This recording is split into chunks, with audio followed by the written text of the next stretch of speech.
Hi everybody, I'm at my nephew Alex's place here. Hello, hello. And he invited me. Thanks for inviting You're me. welcome. He had an idea and I thought it was a great idea. Why don't you tell him about it? Well, this past Friday, one of our favorite artists released a new album, Mr. Bob Dylan. As I told you before, I put the shirt on the ears, you know, a little tight, a little snug, but... Who just had a birthday yesterday? Kerr 75. I think it was, that's right, he's Was it 75, right? Oh my gosh. Hope I got that right. Anyway, people tell us. 1941, I think, right?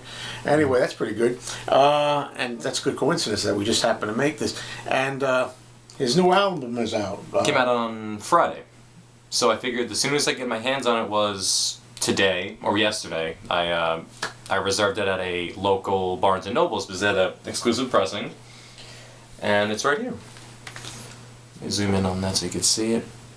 Fallen Angels. Fallen Angels by Bob Dylan. And you know, he thought we would have a listening party, kind of, Yeah. first time listen. And what really hit me right away was the last time, in fact, the only time I ever had a Bob Dylan listening party. And I've never done this that I remember with a Beatles album. You know how much I like the Beatles, but Dylan I did. Mm-hmm. That was with a friend of mine in 1983. When the Infidels album came out, and we both listened to it, went to his basement. His mother had one of those old, long stereo consoles. The cabinets on the speakers on the side, and you flip open the top. Yep, nice reclining chairs down there, and we played it. And the situation at the time was that, you know, Dylan had a lot of religious albums. Yeah, I think I have one right here, come to think of it. Probably the one I like. The one you gave to me, yeah. It's not that I don't like. I actually like some of the stuff off "Shot of Love," and I love Bob Dylan's album "Slow Train Coming." Ah, here we go. Speaking of the devil, I think is the one he's gonna have. There it is. Yeah, "Slow Train Coming" is one of my favorite Dylan albums. But the point that I want to make about it is, somebody. Yeah. it was sort of like at the time you know, it was a little weird for Dylan, and then the Saved album came, and "Shot of Love." Anyway, Infidels was like a step back to. As if Dylan's back to his old way again, in a way. It was kind of refreshing. I found the album great. In fact, of all my listening experiences to new records, and it's very rare that I like something right off the bat so much. Yeah. I loved it right off the bat, the whole album, and it was really great. We took a breather after side one, and just drank it all in and talked about it, and then we played side two. So anyway, I'm wondering what Fallen Angels is going to be like. Although it's covers. It's covers. It's just like his last one, Shadows in the Night, I think it was called. Yeah. And it's covers of more classic kind of songs, classical kind of songs. I'm trying to think of the proper phrasing of it. I always call his new music like the first album you gave to me.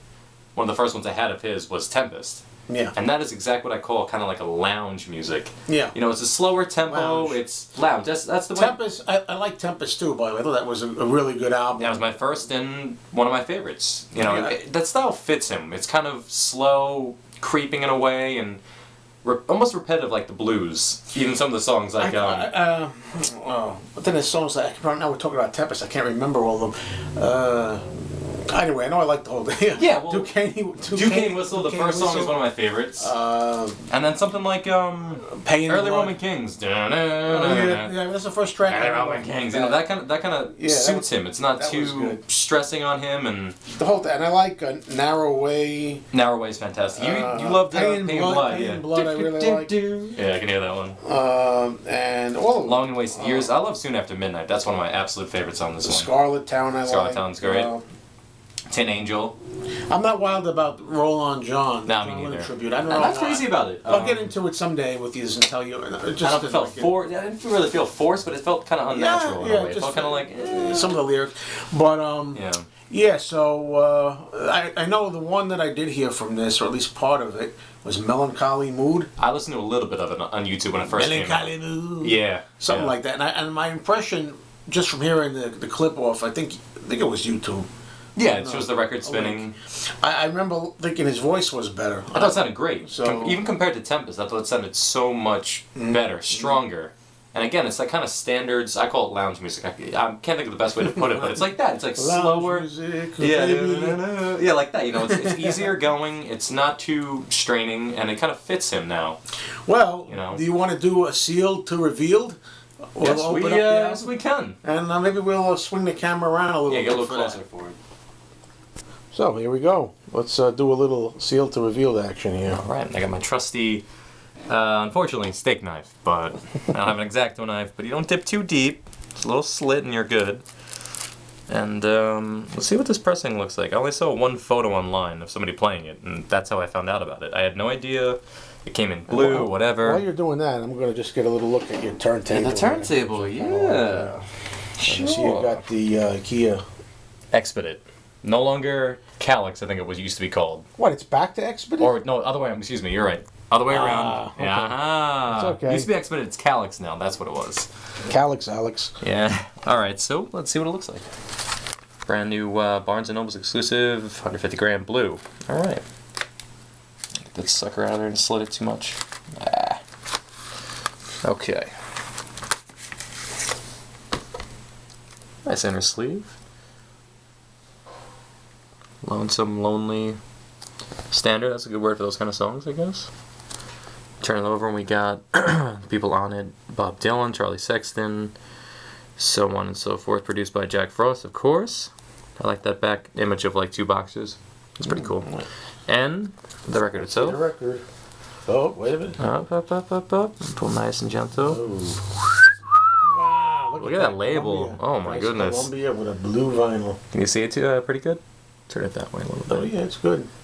So, side 2, side 1.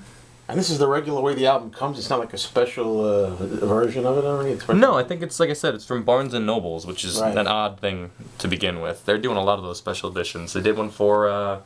But it says exclusive. exclusive, yeah, so they only have it in limited, whatever, But maybe limited that means quantities. it's only blue vinyl at Barnes & Noble. Correct, yeah, that's what I mean. Oh, wow. They did it with Black Star from David Bowie. They had a clear one. Alright, so we're going to give this thing first listen through and I see give our that first little impressions, of course. Cleaning brush there, huh? It was dirty out of the dirty out of the seal. That's how it is these days. I taught him well. You know what I mean. Can't be damaging that needle. Expensive. Anyhow, we'll give it a first listen and we'll give our impressions when it's through, I guess.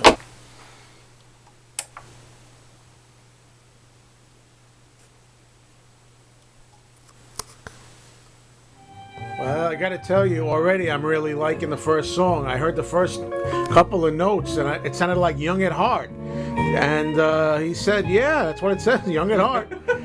And if you should survive to 105, Dylan sings better than I do here. And If you should survive to 105, think you'll derive of being alive. Start doing that. And there it is. We just listened to the whole album and had some thoughts, exchanged some feelings on it. I would say that I enjoyed the album, and I would say that but it's a standards album. Mm-hmm. It's just about like what you'd expect. It's not a bad thing, though. And I haven't heard the last one. Oh, Shadows in the Night. Me neither. But like any other standards album, whether it's like Paul McCartney's Kisses on the Bottom, or any of the other ones. Speaking of which, Oh. that was going to be my example for it. It feels the same kind of way. I don't have strong feelings either way towards standards albums. Let me take a look at the cover You here. know, they're very enjoyable when you listen to them, but again, like you said, they do kind of get repetitive at times. Yeah, that's what I felt, I'm yeah. the worst with, even though we're doing this first spins, I'm the worst with first impressions when I first get an album. And initially, it's either you liked it when I heard it, or I didn't. And I gotta say, I did like it. But it's gonna take that time of giving a couple spins, maybe getting in the car, for it to really click with me, you know what I mean? Mm-hmm. Outside of Melancholy Mood, which we've been sitting on for, Yeah. like a month, You have that in your head for a month, you're like, alright, you kind of get that in your brain, you get the earworms with it, and you're like, I enjoy that. It's going to happen the same way with this. And I gotta say, from, initial listen, it's good. Yeah, He sounds fantastic. Melancholy Mood was the first thing I heard. I like that. And as I was saying earlier, the first song, Young at Heart. I mean, I know that song, and as soon as the record started, that was the Start first singing it, first yeah. notes, and I said, that sounds like he's young at heart. I don't repeating myself, and then something like some other songs I knew here, Skylark, It Had to Be You, and That old black magic. That old black magic, and that was really an up tempo. Yeah, it's weird. It's on the tail end of it too. When it starts up, it's kind of almost got like I don't want to say a Latin vibe, but it's got some beat in the beginning to it, which seems weird to kind of go almost out on. If anything, I would say that would be something to start the side with. I would have thought it would be earlier in there, but because it's all the same kind of level. Smooth kind of standards, which I recommend it. I mean, I think, as Al was saying, and I think too, it's very good. His voice is pretty for Bob Dylan. Yeah. For those of you who don't like Dylan that much, I think his voice for Dylan is better than certainly better than some of the songs on Tempest. Even on Tempest, it's a little rough, a little rugged on Tempest, but here it just kind of fits well. You got the pedal steel in the background, and like I said, that's the best way to put it. We spoke earlier. It's kind of like standards, classics, kind of like, again, I keep saying this, but lounge music where it's nice and smooth. So, I mean, overall, it's consistent all the way through. It sounds kind of like the same, but you were saying that's the way it is, right? With standards albums. But, it's entertaining, even though it seems to be one pace, except for that one song, that old Black Magic. Which kind of a little up tempo, a little different beat, which was nice. It was a nice change of pace. Other than that, felt a little oddly placed, but again, it was nice that it was in there. Yeah, and I'm wondering, Dylan, on I don't know if I didn't check to see if any of these are originals. Yeah, I don't think so. I mean, as far as I know. I didn't check either. I didn't check that. I know a lot of them are not original, but the last album too, Shadows in the Night. I don't know. Strictly covers, standard just covers. I don't know. Because it seems like that's a new thing he wants to do. I remember when he did the religious albums, when he was doing the Born Again albums, he did I think 3 of those. And I'm just wondering if he's going to start doing a trilogy. Keep doing this every couple of years. No new Dylan originals. Not that there's anything wrong with it, because I actually like it. And you were saying also again, as a change of pace. As a change of pace, it's nice. Going from. What was it? It was Tempest, and what was before that even? Oh, I get the orders mixed up. Tempest was the one that really stood out to me that I liked. 2011 or 12. I get them all mixed up time. But again, it's a nice change of pace for him to do something different. And, back to back is alright. Let's see if he does go somewhere different with his next one. Not saying that this is bad. This is very enjoyable. You know what I mean? It's a good listen. It's a nice style. And it fits him. It really does fit where he's at. And it's his turn to do this, because you had everybody. Everybody did it, It seems like Ringo Starr did it. Paul. That's a good example right there. Paul did it. That was the first one I had, was Paul's. Rod Stewart, Linda Ronstadt. I mean, everybody's doing it, so why not old Zimmy? Why not old Zimmy? That's a good way to put it. But anyway, overall, what would you say? Your first impression, if you were to give it a... first impression solely, let's say, out of 5. Oh, out of 5. What would you rate it at? Out of 5, first listen, 3.5. I'd put about that. Out of 5. 3.4, 3.5. But, close to a 4. Close to a 4. It's pretty good. It's a good album. Just, it's the first listen, and it was pleasant. It was very pleasant. He sounds great. The music's beautiful. That steel pedal, again, is just... Yeah, good. Definitely a good musicianship on this. Good musicianship and a good listen. Overall, a good listen, and I'm glad we did this. Thanks for having me. Yeah, you're very welcome. Thanks for coming. Take care, everybody. All right, bye.